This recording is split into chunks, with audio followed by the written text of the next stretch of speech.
Alhamdulillah, alhamdulillahil qail waqsid fi masyika waqdun min sautik inna angkaral aswati la sautul hamir. Ashhadu an la ilaha illallah wahdahu la syarika lah wa ashhadu anna muhammadan abduhu wa rasuluh.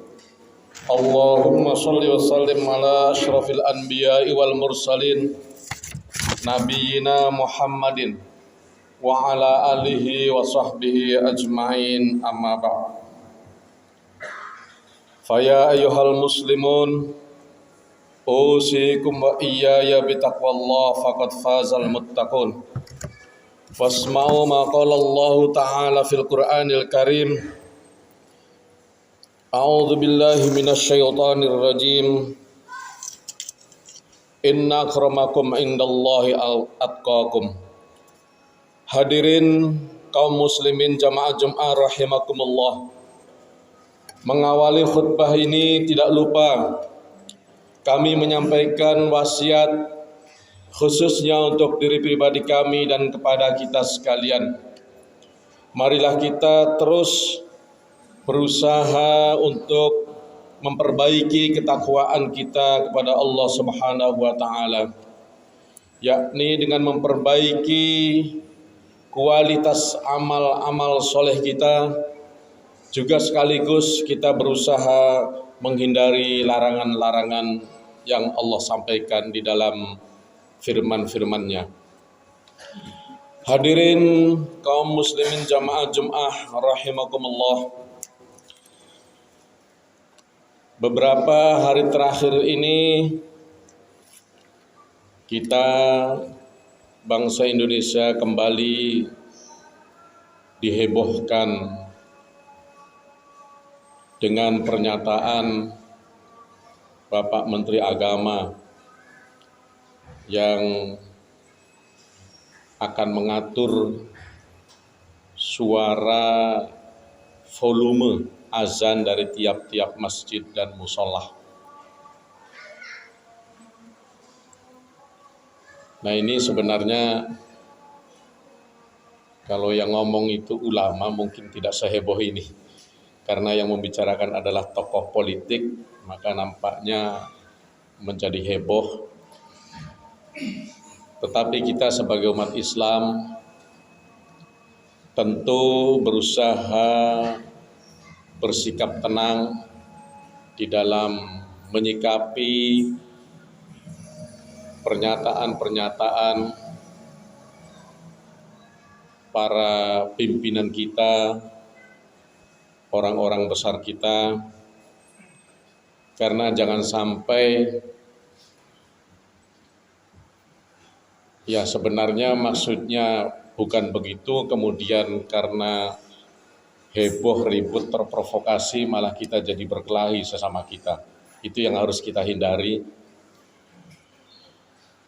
Namun demikian, tidak ada salahnya sebagai umat Islam kita juga memahami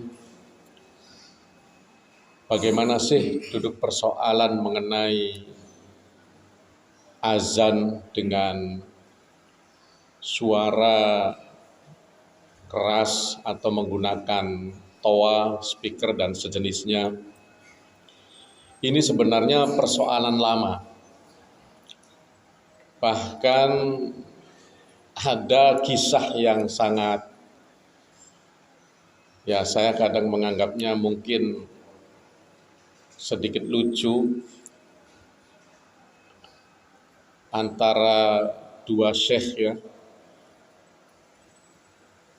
yang mereka ini berdua sebenarnya seperguruan, maksudnya gurunya sama, yaitu Syekh Mahmud dan Syekh Mas'ud, yang sama-sama berguru kepada Syekh Khazin.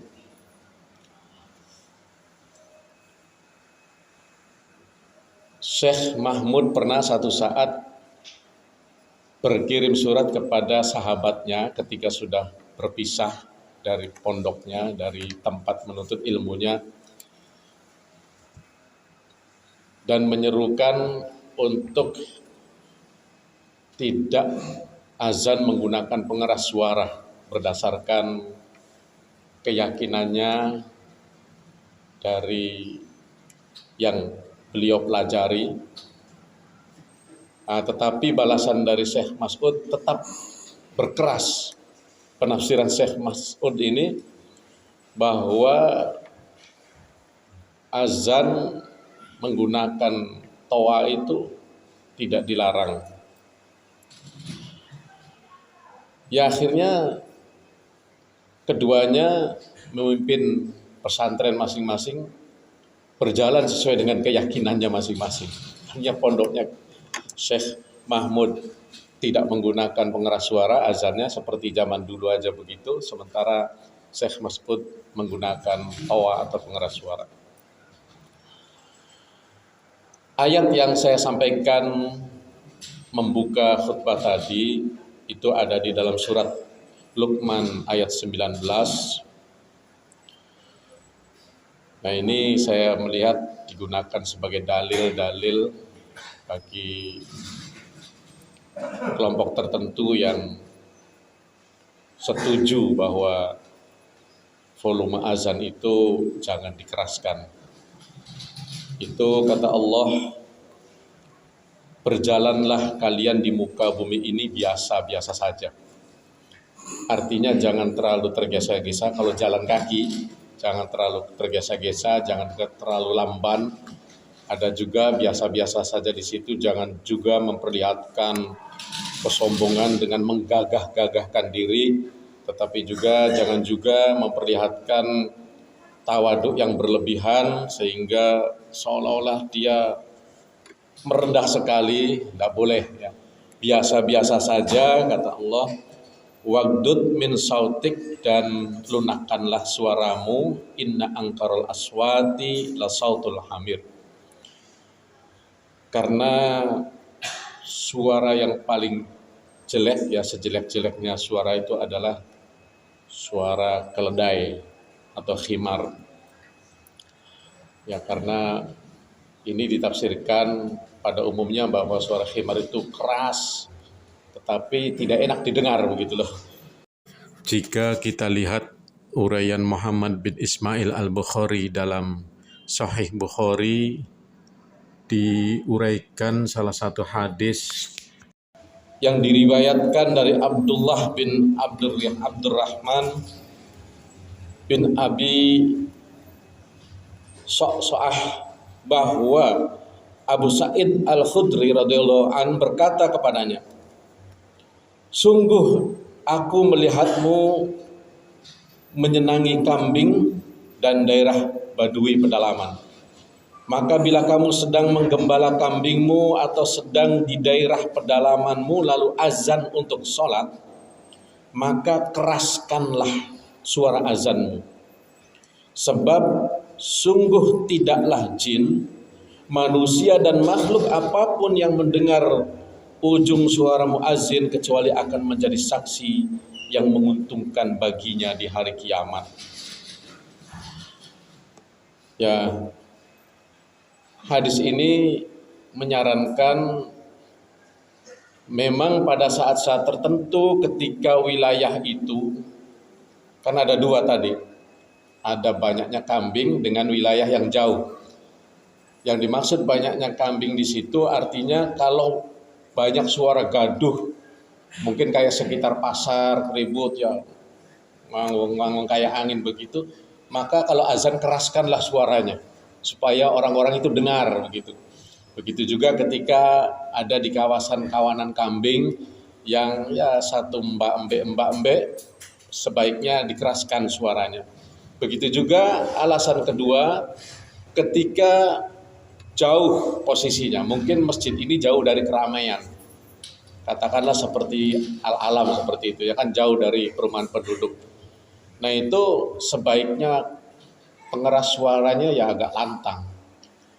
Ya mungkin bila perlu kalau ada kabel panjang dipasang di perkampungan, suara dari sana bisa kedengaran.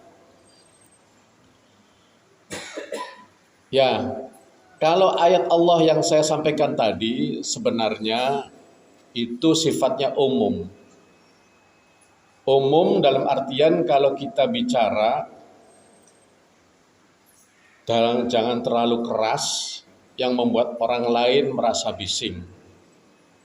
Nggak usah teriak-teriak kalau bicara secara umum. Jadi bukan dalil untuk menyuruh azan supaya pelan. Bukan untuk azan khusus, tapi umum begitu loh. Nah, sementara hadis Rasulullah tadi juga pada situasi tertentu kita dibolehkan azan dengan suara keras. Ya, ini ada juga di dalam kitab Fathul Mu'in yang biasa dikaji oleh anak-anak pondok.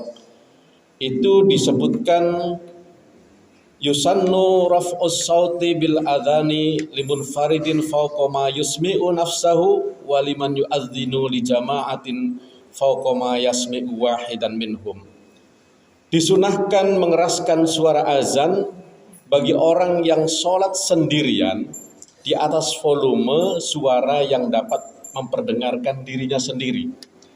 Kita juga disunahkan kalau sholat sendirian, tidak ada jamaahnya, azan itu disunahkan, tetapi suaranya cukup kedengaran oleh diri sendiri. Ya mungkin Allahu Akbar, asyhadu alla ilaha illallah, dan seterusnya. Hanya kedengaran untuk dirinya sendiri. Dan bagi orang yang azan untuk jamaah,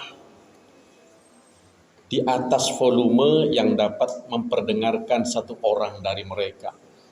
Tetapi kalau untuk berjamaah, ya di masjid, di mushola, itu disunahkan agak keras sehingga minimal ada orang lain, satu orang yang dengar. Kenapa maksudnya satu orang? Karena supaya ada temannya berjamaah gitu. Ya karena syarat jamaah kan paling minimal kan satu orang temannya. Hadirin kaum muslimin rahimakumullah. Di zaman Sayyidina Umar bin Khattab, beliau pernah menegur salah satu muazzin yang bernama Abu Mahzurah Samurah, karena muazzin ini suaranya keras, lantang, teriakannya itu sangat keras, seolah-olah memaksakan diri. Apa kata Sayyidina Umar? Aku khawatir perut bagian pusar hingga tempat tumbuh rambut kemaluanmu menjadi bedah. Artinya Sayyidina Umar melarang terlalu keras karena ada mudorotnya. Kalau memaksakan diri, teriak-teriak memaksakan diri, itu mudorotnya bisa bahaya untuk si muazin itu sendiri. Nah hadirin kaum muslimin rahimakumullah, persoalannya saat ini juga memang menjadi berbeda dengan yang ada di zaman Sayyidina Umar ini. Karena sekarang walaupun kita pelan muazinnya, volume mic-nya dikeraskan, bisa keraskan begitu. Artinya tidak membahayakan untuk muazin.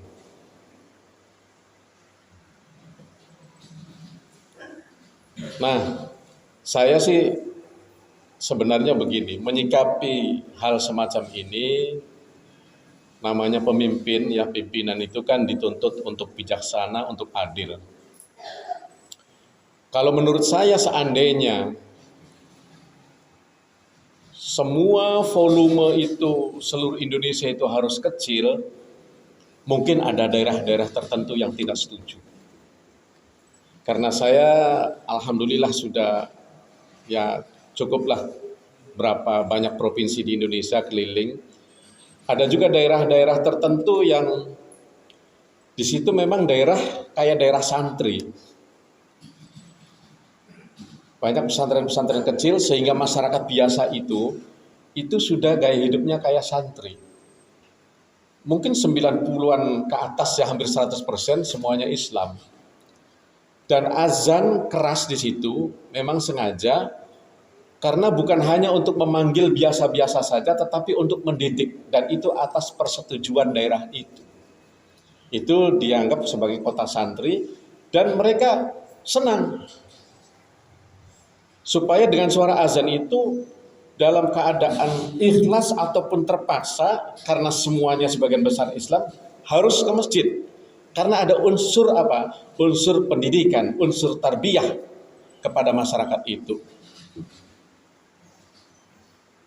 Nah itu ya sebaiknya sih kalaupun ada keputusan mungkin dipilah-pilah. Misalnya kalau ada wilayah yang di situ 50% non muslim ya, setengah-setengah, mungkin volumenya sekian, tetapi kalau yang 90% ke atas ya mungkin dibebaskan saja, terserah berapa volumenya. Atau kalau tidak, keputusannya itu berdasarkan musyawarah wilayah setempat. Kalau memang itu mau diputuskan. Ya, namun hadirin kaum muslimin rahimakumullah, inilah saya kembali lagi karena yang bicara adalah tokoh politik sehingga menjadi gaduh. Ya, tapi ada juga ya pernyataan yang sangat luar biasa dari Kiai Haji Ahmad Dahlan yang pernah mengkhawatirkan ketika umat Islam itu mendengungkan suara azan mengaji kemudian dilarang.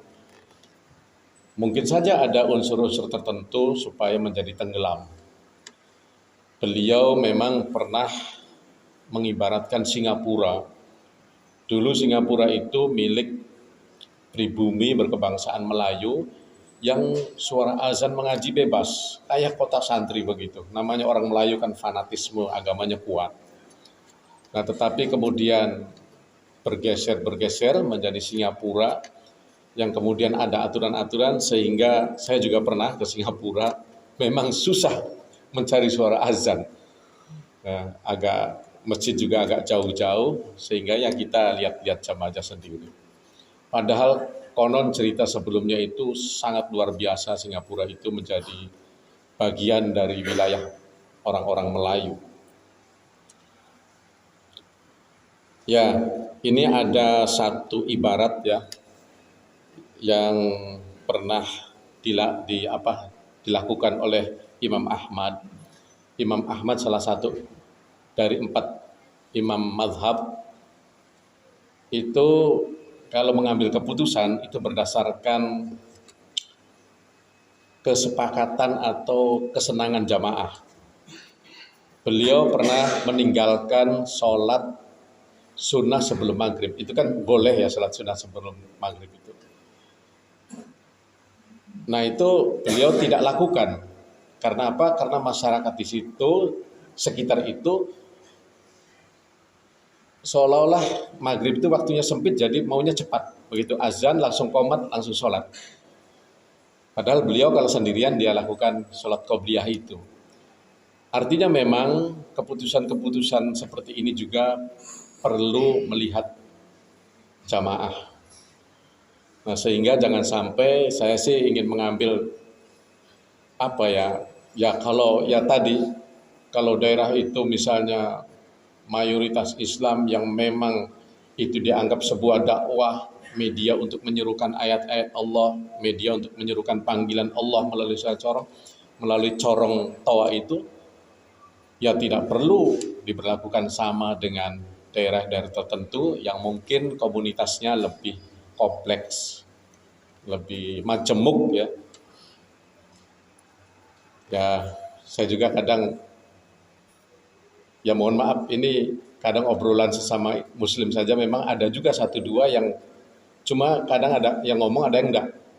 Dengan suara azan atau suara mengaji itu kadang merasa terganggu karena lagi kerja, itu orang Islam juga ada. Ya biasa kita kembalikan. Tapi kalau iman kita kuat, sesibuk apapun kita, serepot apapun kita, begitu dengar azan, kita langsung diam duduk bahwa ini panggilan dari Allah, dengan penuh keimanan. Nah, kenapa harus dilarang kan begitu? Justru itu menginspirasi kita, oh ya, ini sudah dipanggil. Allah menegur kita, jangan terlalu sibuk dengan hal-hal yang urusan dunia. Ingat kamu akan meninggal, ingat kamu akan mati. Maka azan itu juga mengingatkan kita.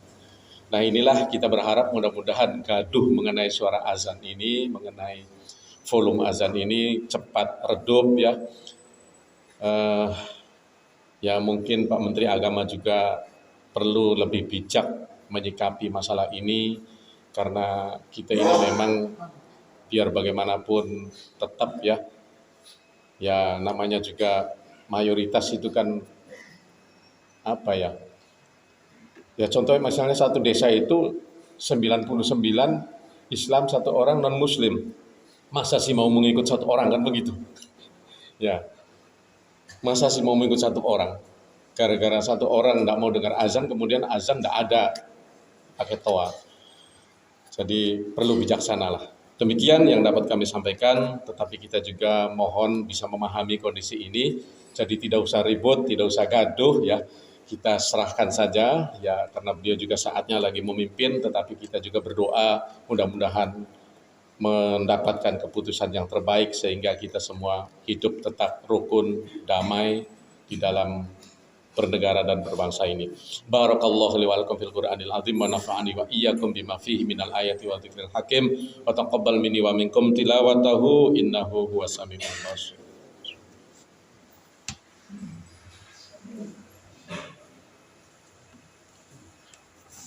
Innal hamdalillah